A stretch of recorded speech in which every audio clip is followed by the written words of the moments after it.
Reminds me, have you ever heard of the Japanese survivor in Guam? Have you heard about that story? Yes, I did. Yeah. Tell that story. So from my understanding, during World War II, there was a crash in Guam and from a dogfight. And this Japanese pilot or guy who was in the plane went and hid in a cave up on a mountain in Guam. And he spent until like 2002 living in this cave thinking that World War II was continuing, and he thought he had a better life living in a cave and living off of the jungle because Guam is like a hub for, I think, United or Delta, one of the major airlines. So all these planes are coming in and out every day, and he thinks it's World War II continuing. Wow. Yeah, and there's military bases and everything else in Guam. So was it really 2002? Jamie would have to look, but it was very recent. Like the 80s or something. I didn't know it was like that's he must have been old as fuck. Yeah, he was like in his 70s or so. I don't. I'm probably getting the date wrong. We'll but find it. But yeah, still, that's so crazy. But can you imagine? How would you know? How would you know? And what if you fucked up and went in too early? Right. You know, and then it is still World War II and they shoot you. Exactly. You just hang out for another year. Yep. Just I'll spend a couple more days in the cave. Oh my God. So what is There's two stories actually. We'll go with this one first. Is the one you were talking about. This one 97. 97. Oh, well, died in 97. Died in 97. Yeah. So years of service 41 to 45, and then it says 1972. I guess. Do you see that? 28 years of hiding in the jungles of Guam.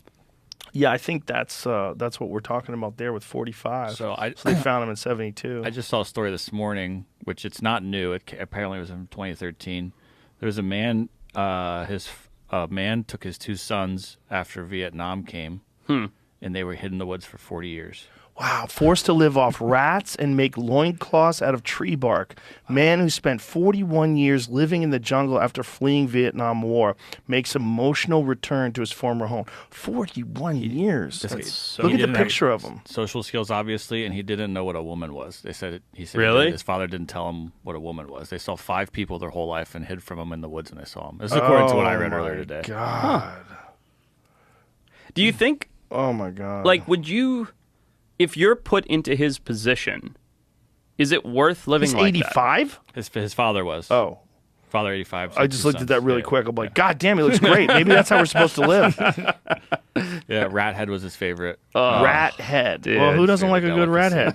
Why is his haircut so good?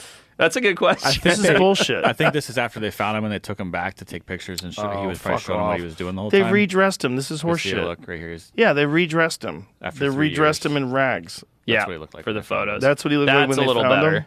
Yeah, that looks like a guy living in the woods. Wow. Rat head.